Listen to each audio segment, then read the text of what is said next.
Welcome to Telugu popular TV. ఇప్పుడు మనతోటి geo political analyst Suresh కొచ్చటిల్ గారు ఉన్నారు. నమస్కారం సురేష్ గారు. సురేష్ గారు, ఇప్పుడు వైట్ హౌస్ నుంచి ఇండియా యుఎస్ డీల్ కి సంబంధించి ఒక జాయింట్ స్టేట్మెంట్ వచ్చింది. అంటే లేటెస్ట్ గా ఈ డీల్ మనకి జరిగింది, మనం చూసాం. అయితే మనకి రష్యాని మనం ఒకలాగా చూస్తాం, యుఎస్ ని ఒకలాగా చూస్తుంటాం. రష్యా అంటే మనకి ఆయిల్, వెపన్స్. యుఎస్ అంటే టెక్నాలజీ, ట్రేడ్. అయితే ఈ జాయింట్ స్టేట్మెంట్ లో defence 10 years defence frame work US తోటి ఉంది.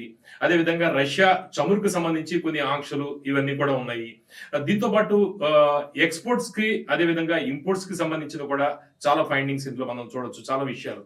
అయితే దీన్ని ఎట్లా జియో పొలిటికల్ టర్నింగ్ పాయింట్ గా భావించాలా? India US latest statement White House నుంచి వచ్చింది. లాస్ట్ 8 నెలల్లో మనం 5 ఒప్పందాలు చేసాం.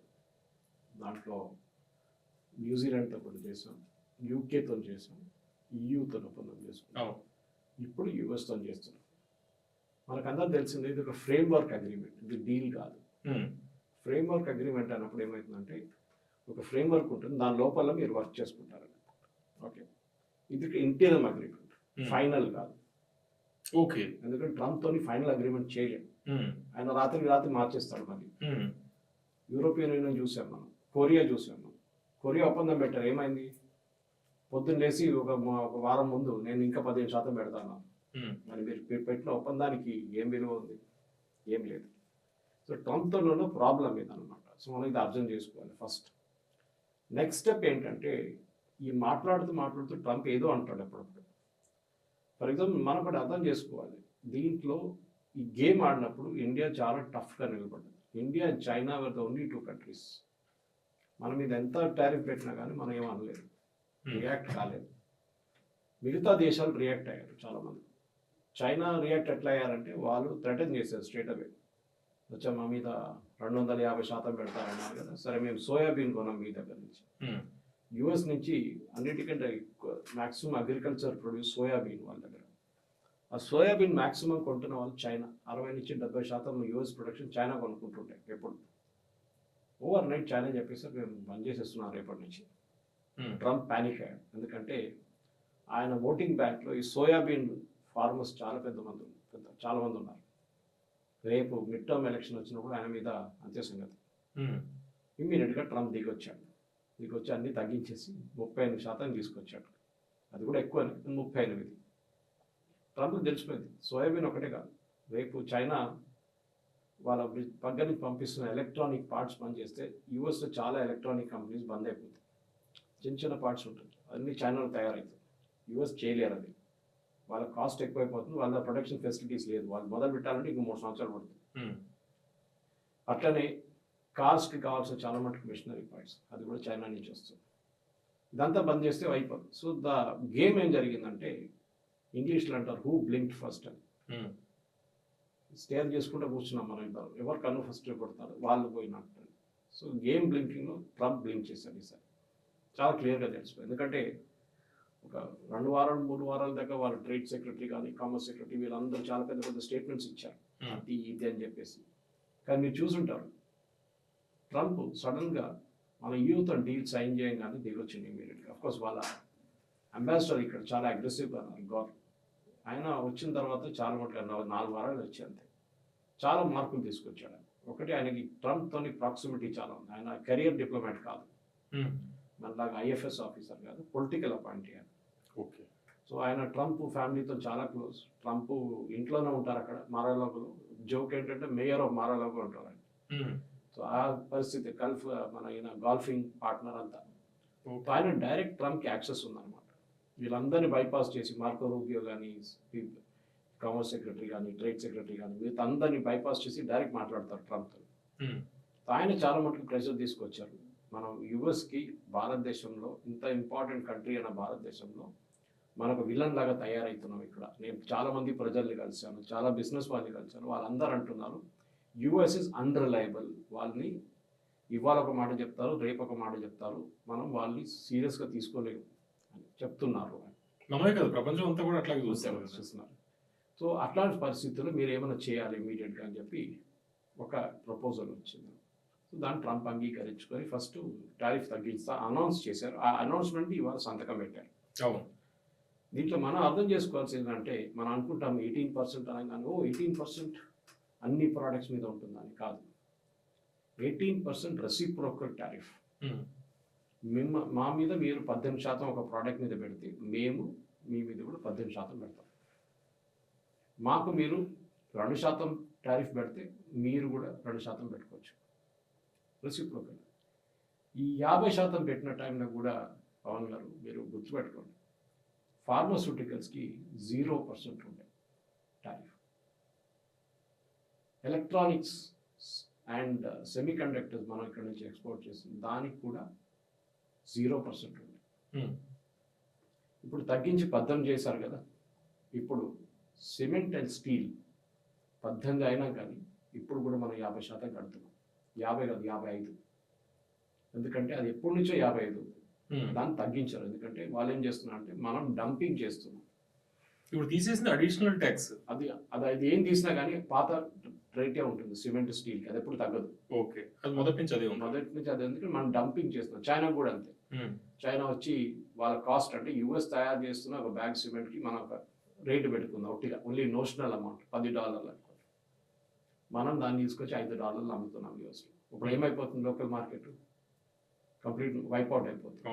చైనా ఏం చేస్తారు, మన 5 పెడితే చైనా $3 అమ్ముతారు. వాళ్ళు దానికన్నా దారు, మన దగ్గర కూడా అది చేస్తారు వాళ్ళు. సో మనం యాంటీ డంపింగ్ డ్యూటీస్ పెట్టారు ఇక్కడ. కానీ యాంటీ డంపింగ్ డ్యూటీస్ పెట్టిన తర్వాత కూడా వాళ్ళు చీప్. సోలార్ ప్యానల్స్ చూడండి, అదే అంతే సంగతి. మాస్ ప్రొడ్యూస్ చేస్తారు వాళ్ళు, మన దగ్గర అంత కెపాసిటీ లేదు. ఇట్లాంటి పరిస్థితుల్లో కొన్ని ప్రోడక్ట్స్కి ఆల్రెడీ 0 ఉంది, కొన్నిటికి 18 ఉంటుంది, కొన్నిటికి 50 ఉండిపోతుంది. ఇప్పుడు బేసిక్లీ మనం ఏం అర్థం చేసుకోవాలంటే ఈ ఫ్రేమ్ వర్క్ మాట్లాడుతున్నారు. ఇంకా ఎవ్రీ 2 weeks 3 weeks ఒక కొత్త అనౌన్స్మెంట్ వస్తుంది. ఓకే, మేము ఈ 20 ఐటమ్స్లో మేము ఒక more or less we have come to an agreement. అంటే ఈ డీల్ జరిగినప్పుడు ఇది ఒక 6 months లేకపోతే 1 year పడుతుందని మనం కూడా అనుకున్నాం కదా. ఉంది ఇప్పుడు కూడా. ఫ్రేమ్ వర్క్ అంటే అదే కదా. ఓకే, మేము ట్రేడ్ డీల్లో సంతకం పెట్టాలని నేను ఇక్కడ చెప్పట్లేదు. We're talking, it's a framework. ఇప్పుడు మన జీసీసీ కంట్రీస్ వచ్చి మన దగ్గర ఫ్రేమ్ వర్క్ అగ్రిమెంట్ సైన్ చేశారు. మనం ఈ అగ్రిమెంట్ మన EU కన్నా పాతది. EU మనం 20 సంవత్సరాల నుంచి మాట్లాడుతున్నాం అంటే ఈ జీసీసీ కంట్రీస్తో మనం 24 సంవత్సరాల నుంచి మాట్లాడుతున్నాం, కానీ డీల్ కాలేదు. ఇప్పుడు సడన్ గా వాళ్ళు కూడా మన EU సైన్ చేయగానే వాళ్ళు కూడా వచ్చేసారు. జీసీసీ అంటే 6 రాష్ట్రాలు, Saudi Arabia, Bahrain, Qatar, UAE, Oman, ఇట్లాంటి రాష్ట్రాలు ఉన్నాయన్నమాట. ఇది మనం అర్థం చేసుకోవాలి. ఇంటర్నేషనల్ జియో పాలిటిక్స్లో బిజినెస్ అంటే ఏంటి. ప్రతి దేశం, మనం కూడా అంతే. మన ప్రధానమంత్రి గారు గయానాకి వెళ్ళినప్పుడు ఎందుకు వెళ్ళారు, చాలా మంది అడిగారు. మన కాంగ్రెస్ వాళ్ళు అయితే నవ్వారు. గయానా క్రికెట్ తెలుసు మనకి, క్రికెట్ ఆడుతున్న దేశం, చిన్న దేశం, అక్కడ వెళ్ళి ఏం చేస్తున్నాడు ప్రధానమంత్రి. గయానా దగ్గర ఆయిల్ ఉంది, రేర్ ఎర్త్స్ ఉంది, వాళ్ళని దాన్ని ప్రాస్పెక్ట్ చేయడానికి బయటికి తీయడానికి పెద్ద డబ్బులు లేవు. మనం డబ్బులు ఇస్తాం, ఎక్విప్మెంట్ ఇస్తాం, తొవ్వి తీసుకుంటాం, వాళ్ళకి రాయల్టీ ఇస్తాం, కావాలంటే వాళ్ళకి కూడా కొంచెం ఇచ్చేస్తాం. ఇది మనం చేస్తాం. బ్రెజిల్ దగ్గర నుంచి మనం ఆయిల్ కొనుక్కుంటాం, very close nation. Brazilian president కూడా వస్తున్నారు లులా. అట్లనే చాలా దేశాలతో మనం సంతకం పెట్టుకున్నాం, మనం ఒప్పందం పెట్టుకుంటున్నాం. ఎందుకంటే మనకెప్పుడు ఒక జియో పొలిటికల్ రిస్క్ ఉండకూడదు. ఒక దేశంతో చాలా క్లోజ్ అయిపోతే రేపు వాడు తాళం వేసేస్తే మన సంగతి అంతే. ఇప్పుడు అదే జరిగింది వెనెజువేలాతో. చైనా వెనెజువేలా నుంచి 80% వాళ్ళ ఆయిల్ అవుట్పుట్ కొనుక్కుంటుంది. ఎందుకంటే మిగతా అందరి మీద బ్యాన్ పెట్టారు యూఎస్, కానీ చైనా పట్టించుకోరు. ఈవెన్ రష్యా కూడా అంతే. ఇప్పుడు ట్రంప్ లాజిక్ ప్రకారం మనం రష్యా నుంచి దిగుమతులు బంద్ చేస్తే, మనం ఇంపోర్ట్ బంద్ చేస్తే రష్యా రేపు వార్ ఆపేస్తారు, యుద్ధం ఆపేస్తారు యుక్రెయిన్తో. అట్లేం లేదు, యుద్ధం నడుస్తున్నాడు. ఎందుకంటే చైనా కొంటున్నారు 70% ఆయిల్ రష్యా దానికి. వాళ్ళ మీద ఏ రెస్ట్రిక్షన్ పెట్టలేరు ట్రంప్, ఎందుకంటే చాలా క్లియర్. పెడితే అంతే సంగతి, వాళ్ళు రివర్స్ కొడతారు ఇమీడియట్గా. రష్యా చెప్పింది కదా, మాకు ఇన్ఫర్మేషన్ ఏం లేదు. మనం చెప్పలేదు, మన ఇన్ఫర్మేషన్ కాదు చెప్పేది, చైనా గురించి చెప్తున్నాను. వాళ్ళు పట్టించుకోరు, వాళ్ళు ఇంకా ఇంపోర్ట్ చేసుకుంటారు. సో మనం ఏమన్నా అంటే మనకి ప్రాబ్లం ఏం లేదు. ఎందుకంటే ఈ ఇనిషియల్ రష్యా దగ్గర నుంచి ఎందుకు కొనాల్సి మీకు తెలిసింది. అది బైడెన్ టైంలో రష్యా యుక్రెయిన్ వార్ మొదలైనప్పుడు ఆయిల్ ప్రైసెస్ $110 దాకా వెళ్ళింది బ్యారెల్కి. దాన్ని తగ్గించడానికి జో బైడెన్ గారు ఏమన్నారంటే మోదీ గారి దగ్గర, మీరు ఆయిల్ కొనుక్కోండి రష్యా దగ్గర నుంచి, వాళ్ళు $40 ఇస్తా అంటున్నారు మీకు, మీరు ప్రాసెస్ చేసి లోకం కంటే అమ్ముకోండి. సో మనం 1% రష్యన్ ఆయిల్ కొనేట వాళ్ళు సడన్గా మనం 28 నుంచి 30 నుంచి 40% మళ్ళీ కొనడం మొదలుపెట్టాం. $2,60,000 బ్యారెల్స్ పర్ డే మనం కొంటుండే రష్యా దగ్గర నుంచి. ఇప్పుడు అది 2,10,000 తగ్గింది జనవరి టు జనవరి. అంటే రష్యా నుంచి మనం ఇంపోర్ట్స్ దిగుమతులు తగ్గిస్తే రిలేషన్ దెబ్బతిందంటారా? రష్యాకి ఆయిల్ అమ్ముకుంటారు, చైనాకి అమ్ముకుంటారు. వాళ్ళకి మెయిన్ ప్రాబ్లం ఏముంటే ఆ టైంలో క్రూషియల్ టైంలో వాళ్ళకి డబ్బులు కావాలండి. ఎవరు కొనట్లేదు ఆ టైంలో. అప్పుడు మనం రష్యా యూరోప్ కొంటుండే, యూరోప్ గ్యాస్ కొంటుండే. మీకు గుర్తుంటుంది జయశంకర్ గారు ఫేమస్ ఒక స్టేట్మెంట్ ఉంది, Europe buys more gas in half a day than we buy in the entire month of oil. మనం ఒక సంవత్సరం క్రూడ్ ఆయిల్ కొనేది దానికన్నా చాలా ఎక్కువ రష్యా ఏమో వీళ్ళు యూరోపియన్ యూనియన్ ఏమో గ్యాస్ కొనుక్కుంటారంట హాఫ్ డేలో. ఇది మనం అర్థం చేసుకోవాలి, ఇది పాలిటిక్స్ అనమాట. ఇప్పుడు ట్రంప్ ఏమంటున్నారు, మీరు పని చేయండి, వెనిజువేలా దగ్గర నుంచి ఆయిల్ తీసుకోండి.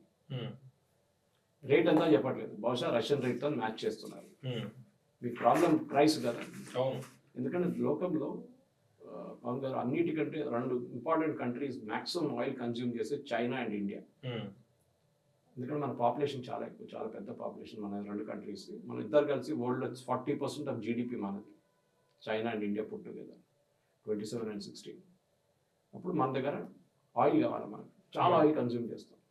సో దాట్ ఈస్ వై మనం ఎక్కడ ఆయిల్ దొరికినా కానీ చైనా కూడా పోతారు, మనం కూడా వస్తాం. అక్కడ రష్యా దగ్గర వెళ్ళాము, మనం కూడా వెళ్ళాము. వెనిజువేలా వెళ్ళాము, మనం కూడా వెళ్ళాము. ఇన్ఫాక్ట్ వెనిజువేలాలో మనకు ఒక ఇంటర్నేషనల్ కంపెనీ ఉంది అక్కడ, మన ఓఎన్జీసీ విదేశ్ అని చెప్పి.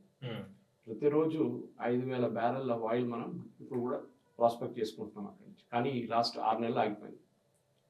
మనం మాట్లాడుతున్న టైంలో ఇవాళ పొద్దున ఒక న్యూస్ ఐటమ్ చూశాను, రిలయన్స్ వాళ్ళ ఒక పెద్ద సూపర్ ట్యాంకర్ వెనిజువేలా నుంచి 2 మిలియన్ బ్యారెల్స్ ఆయిల్ తీసుకొని భారతదేశం వైపు బయలుదేరిందంట. దీనికన్నా ముందు 6 నెలల ముందు బంద్ చేశారు రిలయన్స్ వాళ్ళు కూడా, ఎందుకంటే బ్యాన్ చేసేసారు యూఎస్. అంటే సురేష్ గారు, ఇక్కడ ఒక ప్రశ్న వస్తుంది మనకి, మన రిఫైనరీలు రష్యా క్రూడ్ కి తగ్గట్టు డిజైన్ చేశారు, ఇప్పుడు టెక్నికల్ మార్పులు ఏమైనా అవసరం అవుతాయా? రిలయన్స్ జామ్నగర్ ఫెసిలిటీలో చేయొచ్చు, ఈవెన్ ఇండియన్ ఆయిల్ కూడా చేయొచ్చు. డిఫరెన్స్ ఏంటంటే విస్కాసిటీ అంటాం, అంటే దాని థిక్నెస్ ఉంటుంది. ఫర్ ఎగ్జాంపుల్ రష్యన్ ఆయిల్ కొంచెం డార్క్గా ఉంటుంది, ఓకే, మనం బెనెడల్ తాగుతున్నట్లు ఉంటుంది, ఆ కలర్లో ఉంటుంది, ఏదైనా కఫ్ సిరప్ కలర్. ఏదైతే వెస్ట్ ఏషియా చూస్తే మీరు ఒక పెప్సీ కలర్ లాగా ఉంటుంది, కొంచెం లైట్గా ఉంటుంది. అది ఇది వెనిజువేలాకి వచ్చినప్పుడు చవన్ప్రాష్ లాగా ఉంటుంది, థిక్గా ఉంటుంది, మన రోడ్ సైడ్ డాంబర్ ఉంటుంది అట్లా ఉంటుంది. సో దాన్ని ప్రాసెస్ చేయడానికి మిషనరీ మీరు మార్చట్లేదు, మీ ఫెసిలిటీ రిఫైనరీలో ఉన్న ఫెసిలిటీ మార్చుకుంటే అయిపోతుంది. That you can handle light crude, sweet crude and heavy crude. అది రిలయన్స్ దగ్గర ఫెసిలిటీ ఉంది, దానికోసం వాళ్ళు తెప్పించుకుంటున్నారు, లేకుంటే వాళ్ళు ఎందుకు తెప్పించుకుంటారు. So they are buying oil. ఎందుకంటే ఇప్పుడు వెనిజువేలా ప్రాబ్లం ఏముందంటే పవన్ గారు, వాళ్ళ దగ్గర ప్రొడక్షన్ చాలా తక్కువ. ఎంటైర్ వరల్డ్లో ప్రొడ్యూస్ చేస్తున్న క్రూడ్ ఆయిల్ది 2% వెనిజువేలా ప్రొడ్యూస్ చేస్తున్నారు. సౌదీ అరేబియా 16% ప్రొడ్యూస్ చేస్తున్నారు. ప్రాబ్లం ఏంటంటే వెనిజువేలా దగ్గర లోకంలో ఉన్న అన్నిటికంటే ఎక్కువ ఆయిల్ రిజర్వ్స్ వెనిజువేలా దగ్గర ఉంది, 800 బిలియన్ బ్యారెల్స్. నెక్స్ట్ 100 సంవత్సరాలు మీరు తగ్గుకుంటూ పోతే వెనిజువేలా దగ్గర ఇంకా ఆయిల్ ఉంటుంది. సౌదీ అరేబియా దగ్గర అంత లేదు, కానీ సౌదీ అరేబియా దగ్గర దాని ప్రొడక్షన్ ఫెసిలిటీ ఉంది, బయటికి తీసుకురావడానికి కెపాసిటీ ఉంది. అంటే సురేష్ గారు, ఇప్పుడు కామన్ మ్యాన్ యాంగిల్లో మనం ఆలోచిస్తే, ఇప్పుడు రష్యాది విషయం పక్కకు పెడితే, ఇప్పుడు వెనిజువేలా నుంచి చేసుకుంటున్నాం, ఇప్పుడు జాయింట్ స్టేట్మెంట్ వచ్చింది, మనం అగ్రిమెంట్ డీల్ ముందరికి వెళ్తున్నాం. అయితే కామన్ మ్యాన్ కి ఈ పెట్రోల్ డీజిల్ రేట్లు ఏమైనా తగ్గే అవకాశం ఏదైనా ఉంటుందా దీనివల్ల? తగ్గేది కాదు, పెట్రోల్ డీజిల్ తగ్గాలంటే ఇంటర్నేషనల్ ప్రైసెస్ కాదు ఎక్కువ. ఓకే, 60-70 కన్నా వెళ్తే దెన్ ఇస్ అన్ ఇష్యూ. మన దగ్గర ఉన్న ట్యాక్సెస్, ప్రతి గవర్నమెంట్, సెంట్రల్ గవర్నమెంట్ కానీ స్టేట్ గవర్నమెంట్ కానీ, వీళ్ళు మన మీద నుంచి డబ్బులు గుంజుకుంటున్న 2-3 సోర్సెస్ ఉన్నాయి. ఒకటి లిక్కర్, రెండవది ఆయిల్, పెట్రోల్ డీజిల్. దీని నుంచి మన దగ్గర మాక్సిమం డబ్బులు గుంజుకుంటారు. ఏదైనా స్టేట్ గవర్నమెంట్ దగ్గర తగ్గేమండి, మనం 50 రూపాయలకి పెట్రోల్ అమ్మచ్చు. సెంట్రల్ గవర్నమెంట్ స్టేట్ గవర్నమెంట్ కలిసి డిసైడ్ చేస్తే, సరే మేము రేపటి నుంచి మా డ్యూటీలు అన్నీ తగ్గిస్తున్నాం, ట్యాక్సెస్ అన్నీ తగ్గిస్తున్నాం అంటే, మనం ఇప్పుడు 110 రూపాయలు అనుకుంటా తెలంగాణలో, అది మనం 60 రూపాయలకి అమ్మచ్చు. కానీ చేయరు, ఎందుకంటే వాళ్ళకి ఆదాయం కాదు, వాళ్ళకి మ్యాక్స్ ఆదాయం వచ్చేది ఇక్కడ. నేను చెప్తాను ఇప్పుడు పవన్ గారు, మీరు ఎంతైనా పెంచండి, రేపు 150 కూడా చేయండి, అప్పుడు కూడా పెట్రోల్ బంక్లో రష్ ఉంటుంది. Because petrol become an essential part of. Auto వాళ్ళు రేట్ పెంచుకుంటారు, మనం ఏం చేస్తాం, అన్ని లింక్ అయ్యి ఉంది కదా రేట్ మనం ఒక రోజు పెట్రోల్ తీసుకొని మనం అక్కడికి పోతాం, మనం ఒక రోజు మెట్రో తీసుకుంటాం, అంతే కదా. వస్తువులు పెరుగు రేట్లు మొత్తం అన్నిటికీ లింక్ అయ్యి ఉంది కదా ఇదంతా ధరలకి. అది ఎట్లా, దానికోసం పెంచట్లేదు. మీరు తగ్గిస్తే రేటు, ఫర్ ఎగ్జాంపుల్ తగ్గించారండి, డీజిల్ 20 రూపాయలు తగ్గించారు. డూ యూ థింక్ ద మార్కెట్లో సరుకులో రేట్ తగ్గుతుందా? తగ్గదు, అది అట్లానే ఉంటుంది. వాళ్ళు ఏమంటారు, ఆల్రెడీ మా చాలా హై అండి, మేము చాలా కష్టపడుతున్నాం, దానికోసం మేము తగ్గించాం. అప్పుడు మీరు అదే రేట్లో ఉంచుకోండి, ఏం ప్రాబ్లం. ఈ జాయింట్ స్టేట్మెంట్ లో మరొకటి, అమెరికా నుంచి ఎనర్జీ పర్చేజ్, దీని వల్ల మన మీద ఏదైనా భారం పడుతుందా అమెరికా నుంచి ఎనర్జీ కొంటే? ఏం లేదు, రిలయబుల్గా ఉంటుంది. అమెరికాకి ఏంటంటే వాళ్ళ షేల్ ఆయిల్, అది వెనిజువేలా ఆయిల్ కంటే చాలా డిఫరెంట్ అండి.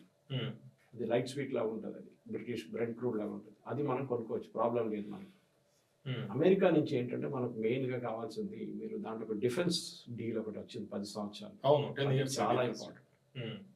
ఎందుకంటే మనకి అమెరికన్ డిఫెన్స్ యాక్సెస్ పాకిస్తాన్ కూడా లేదు, ఇవ్వరు వాళ్ళు. ఎందుకంటే దాంట్లో ఏమవుతుందంటే మీరు వాళ్ళ టెక్నాలజీ వాడుకోవచ్చు, వాళ్ళ టెక్నాలజీతో జాయింట్ వెంచర్ చేసుకోవచ్చు, మెక్డానల్డ్ డగ్లస్ కానీ మిగతా కంపెనీలతో, రైతాన్ లాంటి కంపెనీ కూడా యాక్సెస్ వాళ్ళకి వెళ్ళిపోతుంది కదా. మన వైపున ఎక్కువ లేదు, మనం అక్కడ అమెరికాకి అమ్మాల్సింది ఏం లేదు మన దగ్గర. యాక్సెస్ అనేది లేదు, we're not giving access to our air base, మనం జాయింట్ వెంచర్ చేసుకుంటాం. ఓకే, వాళ్ళ టెక్నాలజీని యాక్సెస్ చేసుకుంటాం. వాళ్ళు రేపు ఫర్ ఎగ్జాంపుల్ వాళ్ళు మన దగ్గర జావ్లిన్ మిసైల్స్ ఉంది, వాళ్ళు ఏమంటారు, సరే ఇప్పుడు దాకా మీరు కొనుక్కున్నారు కదా, రేపటి నుంచి మనకు టెక్నాలజీ ట్రాన్స్ఫర్ చేద్దాం, జాయింట్ వెంచర్ నడిపించుకుందాం. టెక్నాలజీ ట్రాన్స్ఫర్ ఉంటే జాయింట్ వెంచర్ చేసుకుందాం, భారతదేశం 50-50 స్టేక్ 60-40 పెట్టుకొని మా కంపెనీ మా వైపు నుంచి, రేపు రైతాన్ ఇంకో కంపెనీ వస్తారు, ఇక్కడ మెక్డానల్డ్ డగ్లస్ వచ్చి ఇప్పుడు మనం పొసిడియన్ మన ప్లేన్స్ కోసం యాంటీ సబ్మరీన్ ప్లేన్స్కి ఇంకో డీల్ సైన్ చేస్తున్నాం, 6 ఎక్స్ట్రా ఎయిర్ క్రాఫ్ట్, 6-11. సో అట్లాంటి డీల్స్ చేసుకుంటాం మనం. సో మన దగ్గర ఇప్పుడు ఏం ప్రాబ్లం అంటే మనం మ్యానుఫ్యాక్చర్ చేయట్లేదు, మనం కొంటున్నాం. సో ఈ డిఫెన్స్ యాక్సెస్ తోని మనకు చాలా మటుకు America end of the day Pawan గారు, American technology is out of the world. మీరు రష్యాతో ఎక్కడ కంపేర్ చేయలేరు, చైనాతో కంపేర్ చేయలేరు, కానీ వాళ్ళ టెక్నాలజీ చాలా కాస్ట్లీ, అదొకటే ప్రాబ్లం. అన్ని ప్రోడక్ట్స్ లాగే అమెరికా నుంచి మీరు ఏం కొన్నా కానీ అది కాస్ట్లీగా ఉంటుంది, చీప్గా ఉండదు. చైనా నుంచి కొనేటట్లా కాదు అది. అంటే ప్రధానంగా ఈ డీల్ విషయంలో ఇంపోర్ట్స్ ఎక్స్పోర్ట్స్ గురించి కూడా ప్రధానంగా మాట్లాడుతున్నారు. ఇప్పుడు 25% అడిషనల్ ట్యాక్స్ ఏదైతే ఉందో అది తొలగిస్తుంది యుఎస్. అంటే మన ఎక్స్పోర్ట్స్ కి ఎంత బూస్ట్ వచ్చే అవకాశం ఉంది దీనివల్ల? మన అడ్వాంటేజ్ ఏంటంటే భారతదేశంలో మన మ్యాన్ పవర్ చీప్గా ఉంది. నేను చీప్ అని కూడా యూజ్ చేయకూడదు, కాస్ట్ ఎఫెక్టివ్గా. యుఎస్లో ఒక మనిషికి గంటకి $10 ఇవ్వాలంటే మన దగ్గర $2 నడుస్తుంది, 2 కన్నా తక్కువ కూడా నడుస్తుంది. మీరు ఏం తయారు చేసినా కానీ ఆ రేట్ మీకు చీప్గానే ఉంటుంది. మీరు బయట వాళ్ళకి అమ్మేటప్పుడు వాళ్ళు తయారు చేయలేరు ఆ cost. In fact president Trump campaign టైంలో చెప్పారు, మాకు అమెరికాలో అండర్వేర్లు బెరియర్లు చేసే కంపెనీలు వద్దు, మాకు మిసైల్స్ టెక్నాలజీ తయారు చేసే కంపెనీలు కావాలన్నారు. చాలా క్లియర్, ఎందుకంటే అంత మ్యాన్ పవర్ ఒక అమెరికన్కి $2 గంట ఇచ్చి పని చేయించలేము, వాళ్ళు $10 ఇవ్వాల్సింది. దానికోసం కదా మన H1B వచ్చింది. $10 ఇచ్చి వాడు బనీలు తయారు చేస్తాడు, ఎందుకంటే వాళ్ళ కాస్ట్ ఆఫ్ లివింగ్ చాలా హై. సో మన దగ్గర తిరుపూర్లో కానీ లుధియానాలో కానీ తయారు చేసుకుంటాం, ప్రాబ్లం లేదు. మనకి ఇండియాలో అది పెద్ద ఇన్కమ్. అది ఒక మహిళకి తిరుపూర్లో 35,000 రూపాయలు నెలకు వస్తే it's big income for them. Okay, కానీ మన అమెరికన్ దాన్ని కన్వర్ట్ చేసి డాలర్లో కన్వర్ట్ చేస్తే వాళ్ళకి అసలు బతకలేరు వాళ్ళు. సో మన వైపు నుంచి మ్యాన్ పవర్ ఇంటెన్సివ్గా ఉన్న ఇండస్ట్రీస్ నుంచి వెళ్ళే ప్రోడక్ట్స్ ఆల్రెడీ మనం చేస్తున్నాం. అది మనం టెక్స్టైల్స్ ఉండొచ్చు, మన వైపు నుంచి ఫుట్వేర్ ఉండొచ్చు, మన వైపు నుంచి ఉన్న రొయల్ స్ట్రిమ్స్ ప్రాసెసింగ్ ఉండొచ్చు. ఇట్లాంటి చాలా ప్రోడక్ట్స్ మనం పంపించచ్చు అటువైపు.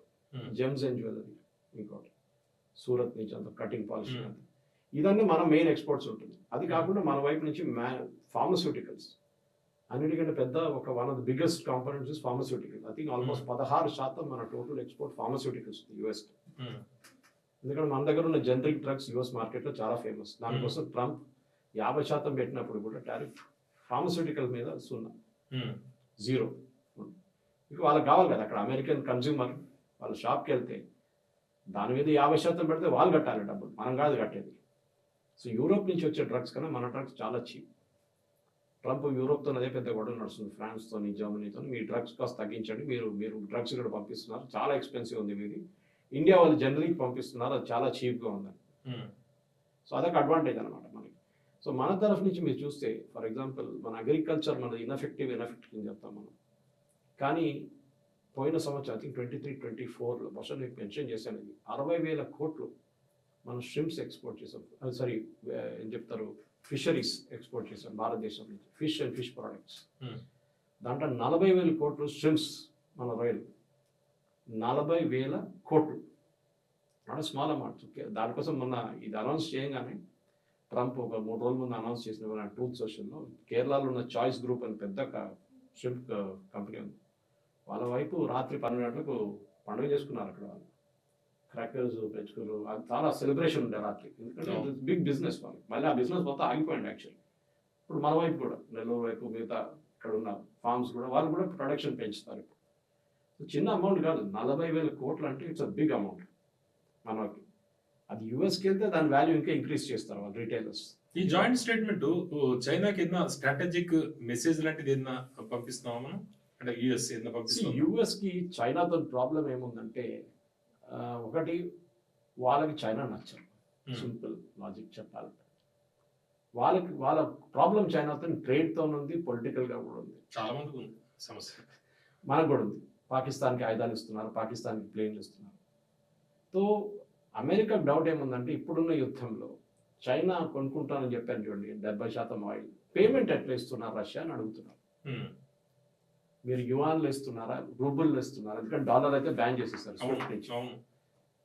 సో ట్రంప్కి డౌట్ ఏంటంటే, ఆయుధాలు తీసుకుంటున్నారు చైనా దగ్గర నుంచి, ఆయిల్ ఇచ్చి ఆయుధాలు కొనుక్కుంటున్నారు, ఎందుకంటే డబ్బులు అదే కావాలి కదా. ట్రంప్ అదే అంటున్నారు, మీరు ఈ ఆయిల్ కొనడం బంద్ చేస్తే రష్యాకి రేపటి నుంచి ఆయుధాలు ఉండవు. మీరు కొనుక్కుంటున్నారు ఇండియా, దానికోసం రష్యా ఇప్పుడు చైనా కొంటున్నారు కదా, చైనా పాసిబిలిటీ వాళ్ళకి ఆయుధాలు ఇస్తున్నారు. మన వైపు నుంచి ఎక్కువ ఆయుధాలు ఇచ్చేది ఏం లేదు, మన దగ్గర ఉన్న బ్రహ్మోస్ వాళ్ళు ఇచ్చిందే, అంటే వాళ్ళ జాయింట్ వెంచర్ కాబట్టి కొన్ని బ్రహ్మోస్ ఇచ్చేస్తాం వాళ్ళు. కానీ మన వార్లో ఇంటర్ఫియర్ కావట్లేదు, యుక్రెయిన్ రష్యా వార్లో మనం ఏ సైడ్ తీసుకుంటలేము మనం. ఇట్లాంటి పరిస్థితుల్లో మనం ఇప్పుడు ఉన్న దీని ప్రకారం ట్రంప్ గారు చేసిన ఈ స్టడీలో మనం చాలా మటుకు చూసుకుంటే, ఎందుకు ట్రంప్ ఇండియన్ మార్కెట్ వైపు వచ్చారని చాలా మంది అడుగుతున్నారు ప్రశ్న. సడన్ గా ఆయనకి ఇంట్రెస్ట్ ఎందుకు వచ్చింది? ఆబ్వియస్లీ యూరోపియన్ యూనియన్ డీల్ చేసినప్పుడు ట్రంప్కి ఒక డౌట్ ఏమొచ్చిందంటే, యూరోప్ వాళ్ళు వాళ్ళ ప్రోడక్ట్స్ తీసుకొచ్చి భారతదేశంలో పెట్టినప్పుడు వాళ్ళు పెట్టుబడి ఉండొచ్చు, లేకుంటే ఎక్స్పోర్ట్స్ ఉండొచ్చు, కార్లు ఉండొచ్చు, వైన్ ఉండొచ్చు, స్పిరిట్స్ ఉండొచ్చు, వాళ్ళు ఈ మార్కెట్ మొత్తం తీసుకెళ్ళిపోతారు, నాకేం ఉండదు, మా యూఎస్ ప్రొడక్ట్స్ ఉండదు మార్కెట్. కరెక్ట్ అది. అప్రెన్షన్స్ కానీ BMW కానీ మర్సిడీస్ కానీ వీళ్ళందరూ కార్లు తీసుకొచ్చి రేపు 40% డ్యూటీలు అమ్మితే ఏం చేస్తారు యూఎస్? వాళ్ళు అడుగుతున్నారు, మేము వాళ్ళకన్నా ముందు మేము వచ్చేస్తాం. వాళ్ళు 2027లో కదా అగ్రిమెంట్ అయ్యేది, వాళ్ళ పార్లమెంట్ పాస్ చేయాలి, దానికన్నా ముందు మనం వచ్చి కూర్చుందాం ఇక్కడ, వాళ్ళ మార్కెట్ యూరోప్కి ఉన్న మార్కెట్ మనం ఫినిష్ చేసేద్దాం. ఇది స్ట్రాటజీ అన్నమాట ట్రంప్. కానీ యూరోప్ కూడా ఏం చేస్తున్నారు చూడండి, ఇప్పుడు అందరూ చైనా వైపు పైవట్ అవుతున్నారు, కార్ని చైనాకి వెళ్ళారు, భారతదేశానికి వస్తున్నారు. స్టామర్ వెళ్ళారు ఆల్రెడీ, మన దగ్గరకు ఆల్రెడీ వచ్చారు అన్నారు. సో వీళ్ళందరూ డీరిస్క్ చేస్తున్నారు, ఇంగ్లీష్లో డీరిస్కింగ్ అంటారు. అంటే మీరు యూఎస్తో రేపు ఒక ఒప్పందం పెట్టుకున్నప్పుడు సడన్ గా ట్రంప్ రేపు పొద్దున్న లేసి నాకు నచ్చదు, వీడు ముఖం నచ్చదు అని చెప్పి నేను 50% పెడుతున్నా అంటాడు. అట్లాంటి రిస్క్ తీసుకోకుండా చైనాతో డీల్ పెట్టుకుంటున్నాను. అది చైనా, మీరు అడిగిన ప్రశ్నకి చైనా రిస్క్ అక్కడ అవుతుంది. చైనాకి యుఎస్ దగ్గర నుంచి ఎవరెవరు డీల్ చేస్తున్నారో యుఎస్తోని, వాళ్ళు చైనా వైపు వచ్చినప్పుడు చైనా పైన కూడా టారిఫ్ పెడుతున్నారు, వాళ్ళ వైపు కూడా టారిఫ్ పెడుతున్నారు. ఇప్పుడు యూరోపియన్ యూనియన్ ఆయన ధమ్కి ఇస్తున్నారు ప్రెసిడెంట్, మీరు చైనా వైపు వెళ్తే నేను చూసుకుంటాను. కార్నికి ఆల్రెడీ చెప్పేశాడు కెనడాకి, నువ్వు వెళ్ళావో సంతకం పెట్టావో అంత సంగతి నీది. ఇది ప్రాబ్లం అన్నమాట. సో యుఎస్కి ఏంటంటే చైనాతో ఎవరు ఒప్పందం చేసుకోకూడదు, చైనాని మార్కెట్ డామినేట్ చేయనివ్వకూడదు. చైనాని ఫర్ ఎగ్జాంపుల్ చిప్ మార్కెట్, మన high end chips like Nvidia వాళ్ళు తయారు చేసిన లాంటి చిప్స్ చైనా తయారు చేయకూడదు. చైనా ఆర్టిఫిషియల్ ఇంటెలిజెన్స్లో లీడ్ తీసుకోకూడదు, టెక్నాలజీలో వాళ్ళు ఎప్పుడు వాళ్ళకి ఎడ్జ్ చేయకూడదు. ఇదంతా ట్రంప్ స్ట్రాటజీ అన్నమాట. ఇట్లాంటి స్ట్రాటజీలోనే ట్రంప్ ప్లానింగ్ చేస్తున్నారు చాలా మటుకు. సో డెఫినెట్గా ట్రంప్ స్టైల్ మీరు అడిగితే ఇప్పుడు ఎవరికి బెనిఫిట్ అయిందంటే భారతదేశానికి బెనిఫిట్ అయింది. దానికి కారణాలు నేను చెప్తాను మీకు. ఓవరాల్గా మన అగ్రికల్చర్ చాలా ఇన్ఎఫిషియెంట్, మన మెకనైజేషన్ చాలా తక్కువ. యుఎస్ వాళ్ళ ప్రోడక్ట్స్ తక్కువ రేట్లు ఎందుకు అమ్ముకుంటారంటే వాళ్ళ మెకనైజేషన్ చాలా ఎక్కువ, వాళ్ళ ల్యాండ్ హోల్డింగ్స్ చాలా పెద్దది. అక్కడ ల్యాండ్ హోల్డింగ్ ఇదేం చెప్తారు, మన దగ్గర భూదాన్ మూమెంట్ జరిగినట్లు ఆ మూమెంట్ ఏం లేదు అక్కడ, ల్యాండ్ సీలింగ్ యాక్ట్ లేదు అక్కడ. 100,000 ఏకర్ ఉంటుంది వాళ్ళకి ఒక్కొక్క ఫార్మర్కి. సో ఎకానమీస్ ఆఫ్ స్కేల్లో పనికొస్తుంది. ఫర్ ఎగ్జాంపుల్ తెలంగాణలో 68% ఇక్కడున్న రైతులు టెనెంట్ ఫార్మర్స్, తెలుగులో you can translate that. Tenant farmers ఉన్నారు అన్నమాట. కౌలు రైతులు. వాళ్ళకి రైతు భరోసా నుంచి ఒక 10 పైసలు రాదు. ఆలోచించండి. నిన్న వచ్చిన ఒక స్టడీని చెప్తున్నాను నేను. అమెరికన్ ఫార్మర్ చూడండి, వాళ్ళు సబ్సిడీ ఇస్తున్నాడు, అమెరికన్ గవర్నమెంట్ డైరెక్ట్ వాళ్ళకి ఇస్తారు. ఇది ల్యాండ్ ఓనర్కి వెళ్తుంది ఇండియాలో, తెలంగాణలో స్పెషల్. సో మన దగ్గర వాళ్ళు ఆయన ప్రొడ్యూస్ చేసేదానికి 2 హెక్టర్లు ఉంటేనే ప్రాఫిట్ ఉంటుంది ఒక ఫార్మర్కి. ఇప్పుడు తెలంగాణలో ఉన్నది 1.8 హెక్టర్స్. తెలంగాణలో ఒక రైతు 1 ఏకర్ పొలం కొనుక్కోవాలంటే 20 సంవత్సరాలు పనిచేసిన ఆదాయంతోనే కొనుక్కోవచ్చు. This is also part of that study. Times of India వచ్చింది ఆ స్టడీ. ఆలోచించండి, మన ఎంటైర్ ఎఫిషియన్సీ లేదు మనకి. ఇప్పుడు వాడుతున్నారు థ్రెషర్స్, ట్రాక్టర్ కొంచెం కొన్ని రోజుల నుంచి వాడుతున్నారు. కానీ అమెరికాలో హై అండ్ మెకనైజేషన్కి వెళ్ళిపోయారు వాళ్ళు. కానీ ఈ డీల్లో బియ్యం, గోధుమలు ఇదేం రావట్లేదు మన వైపు. సోయాబీన్ తీసుకొస్తున్నాం, that too genetically modified soybean. అది మనం పశువులకి, కోళ్ళకి ఇచ్చేవచ్చు. We are not consuming human end. అది కాకుండా మిగతా జవార్, మెయిజ్ ఇదంతా ఉంటుంది. అది కూడా మనం అక్కడ వాడుతుంది. డైరీ మనం అలౌ చేయట్లేదు. ఎందుకంటే ప్రాబ్లం ఏంటంటే వాళ్ళు అక్కడ నాన్ వెజ్ పాలు అని చెప్తారు. అక్కడ ఆవులకి వాళ్ళు బీఫ్ పెడతారు ఫీడ్. మనం గడ్డి పెడతాం కదా, వాళ్ళు బీఫ్ పెడతారు. So we will not by. అది చాలా సెన్సిటివ్ ఇష్యూ. అది సంథింగ్ లైక్ బీఫ్ ఎక్స్పోర్ట్స్ కూడా అలౌ చేయరు, ఇంపోర్ట్స్ కూడా అలౌ చేయరు. ఇది ఇట్లా ఉన్నప్పుడు పౌల్ట్రీ కూడా లేదు. మన దగ్గర ఏమేమి ప్రొడ్యూస్ అవుతుందో మనం తీసుకొని ఏం చేసుకుంటాం. ఇప్పుడు యుఎస్ పౌల్ట్రీ పంపిస్తారండి, రేపు 300 రూపాయలు కిలోకి అమ్ముతారు. అమెరికన్ చికెన్ అనే మీరు వెళ్ళి కొనుక్కుంటారా? మీరంటారు నాకు ప్రైస్ ఇక్కడ 120 రూపాయలు లోకల్ దొరికితే ఇక్కడ తీసుకుంటాను నేను.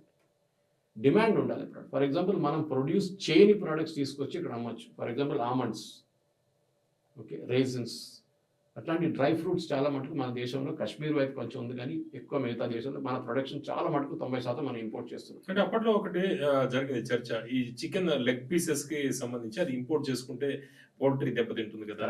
మన పౌల్ట్రీ దెబ్బతింటుంది, అని డౌట్ లేదు దాంట్లో. దానికోసం మనం అలౌ చేయట్లేదు కదా. ఇనిషియలీ కేఎఫ్సి, మెక్డానల్డ్స్ వీళ్ళందరూ వచ్చినప్పుడు ఏం చెప్పారంటే మేము బయట నుంచి తెప్పించుకుంటామని, మా ఇండియన్ మాకు నచ్చదు. ఇప్పుడు వాళ్ళు మొత్తం ఇండియన్ తీసుకుంటారు. మన ప్రొడ్యూస్ కూడా తక్కువ కదా, మనం ఇంపోర్ట్ చేస్తున్నాం, చాలా మంది ఎక్స్పోర్ట్ చేస్తున్నాం, గల్ఫ్కి ఎక్స్పోర్ట్ చేస్తున్నాం, మిగతా దేశాలకి ఎక్స్పోర్ట్ చేస్తున్నాం మనం. నేను మీకు ఎగ్జాంపుల్ ఇచ్చాను ఇప్పుడే ఫిషరీస్ గురించి. అగ్రికల్చర్ చూడండి, $60 బిలియన్ వీఆర్ ఎక్స్పోర్టింగ్. అంటే తక్కువేం కాదు. అమెరికా మన వైపు $30 బిలియన్ పంపిస్తున్నారు. సో వాళ్ళు పంపిస్తున్న ఎక్స్పోర్ట్స్ మనకన్నా హాఫ్. సురేష్ గారు, ఓవరాల్ గా ఈ డీల్ లేకపోతే లేటెస్ట్ స్టేట్మెంట్ ఇవన్నీ మనం చూస్తుంటే ట్రంప్ అనేవాడు నిలకడలేని వ్యక్తి. అయితే ఇప్పుడు ఈ డీల్ అయితే చేసుకుందాం. అయితే భవిష్యత్తులో ఇది స్థిరంగా ఉంటుందా, లేకపోతే భవిష్యత్తులో మళ్ళీ టారిఫ్లు పెంచే అవకాశం ఏదైనా ఉంటుందా? అది అనుమానం ఏదైనా ఉందా? దానికోసం ఫ్రేమ్వర్క్ అన్నారు, డీల్ అనలేదు. ఫ్రేమ్వర్క్ ఉంది, ఆ ఫ్రేమ్వర్క్ లోపల వర్క్ చేసుకోవాలి మీరు. ఇది కండిషన్స్ లోపల ఆడుకోవాలన్నమాట. 3 నెలలకు ఒకసారి రివ్యూ, 6 నెలలకు ఒకసారి. Trump is very unpredictable person. ఆయనకి ఇంకా మిడ్ టర్మ్ పోల్స్ రాబోతుంది నవంబర్లో. మిడ్ టర్మ్ పోల్స్ ఓడిపోయిన అనుకోండి, ఆయన ఇంకా కిందికి దిగి వస్తారు. మిడ్ టర్మ్ పోల్స్ గెలిచారనుకోండి, టఫ్ యాటిట్యూడ్ తీసుకుంటారు. కానీ ఏం తీసుకున్నా కానీ 2 సంవత్సరాల తర్వాత, ఇంకా 3 సంవత్సరాల తర్వాత ట్రంప్ ఆఫీస్ అయిపోతుంది, ఆయన వెళ్ళిపోతాడు. వచ్చే కొత్త ప్రెసిడెంట్ ఎట్లాంటి స్ట్రాటజీస్ యూజ్ చేస్తారో దాన్ని బట్టి ఉంటుంది. అది డెమోక్రాట్సా లేకుంటే రిపబ్లికన్సా దాని పైన ఉంటుంది. సో ఒక ట్రేడ్ పాలసీకి దానికోసం మనం యూరోపియన్ యూనియన్తో ఒప్పందం చేసుకున్నప్పుడు మనకు కాన్ఫిడెన్స్ ఉంది, వాళ్ళు మార్చరు. ట్రంప్ అట్లా కాదు, గేమ్ నడుస్తున్న నడిమిట్లోనే రూల్ మార్చేస్తాడు. క్రికెట్లో 11 ప్లేయర్ అంట, ట్రంప్ అంటాడు కదా రేపటి నుంచి 14 ప్లేయర్ నేను అలౌ చేస్తా అంటాడు. గేమ్ మారిపోయింది కదా అప్పుడే. ఇది ట్రంప్తో ఉన్న ప్రాబ్లం అనమాట. కానీ ఈ ఒప్పందం ట్రంప్ అంత ఈజీగా బ్యాక్అవుట్ కాదు. ఎందుకంటే ఆయనకు తెలుసు యుఎస్ కూడా ఇండియన్ మార్కెట్ కావాలి, ఇండియాకి యుఎస్ మార్కెట్ కావాలి. US market is over $30 trillion. Okay, massive market. So మనకు కూడా యూరోపియన్ యూనియన్కి, ప్రతి దేశానికి యుఎస్లో ఇంట్రెస్ట్ ఉంది, including European union, Japan, Korea, అందరికీ అక్కడ వాళ్ళ సరుకులు తీసుకెళ్ళి అమ్ముకోవాలి అక్కడ. మనం కూడా తక్కువ కాదు, మనం కూడా చూసుకోవాలి.